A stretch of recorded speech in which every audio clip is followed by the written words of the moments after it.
होय, ज्या दानवरात कालकेतूचे नाव ऐकून तुम्ही चढाचढ कापत होतात, झोपेतून दचकून उठत होता, तो दानवराज आज प्रत्यक्षात तुमच्या समोर आल्यावर तुमची बोंबडी भरणं साहजिक आहे.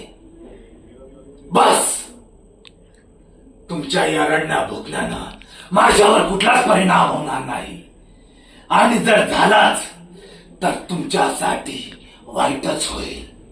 मला चीड येईल, आणि चीड आल्यावर माझी इथली रक्तवाहिनी तडतड उडू लागेल, आणि मग जिथून कुठून आवाज येईल, मग तो माणसाचा असो अथवा प्राण्याचा, त्याला मधुरच चिडवून टाकेल. म्हणून आवाज एकदम बंद, शांत.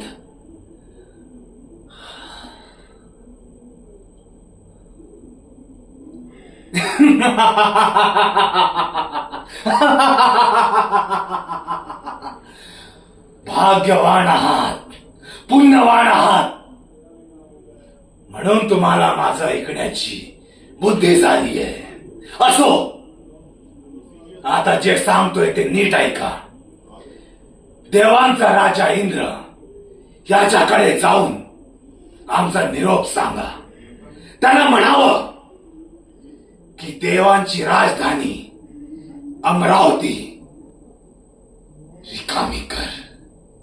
होय, देवांची राजधानी अमरावती रिकामी कर, ही आमची या दानव राजकाल की तुझी इच्छा.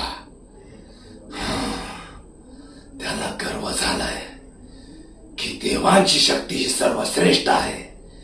त्याचा हाच गर्व धुळीत मिळवण्यासाठी हा दानव राजकाल केतू आलाय.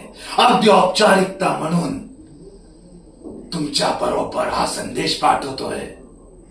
पण तो गर्वाने एवढा माजलाय की त्याला हे ऐकूच जाणार नाही, आणि मग प्रत्यक्ष रणावर मी त्याचा अंत करून टाकेल. आजवर दानवांनी सहन केलेला अपमान, पराजय याची व्याजा सगट परतफेड करायला हा दानवराज आला आहे. सोबतीला एक मोठा अस्त्र सुद्धा आहे असं सांगा. रणात येण्याआधीच तो घडून जाईल. याला तुम्ही आमची कुशल रणनीती किंवा आमचा आत्मविश्वास म्हणू शकता. आणि त्याला हे सुद्धा सांगा, आमच्या बरोबर दैत्य गुरु शुक्राचार्य सुद्धा पण आहेत, जे रणात जखमी झालेल्यांनाच नाही तर रणात मृत्युमुखी झालेल्या वीरांना सुद्धा आपल्या संजीवनी मंत्राने जिवंत करणार. म्हणून आमचं कुठलंच नुकसान होणार नाही. जर हा विनाश टाळायचा असेल तर अमरावतीची राजगादी रिकामी कर, अन्यथा विनाशासाठी सज्ज हो.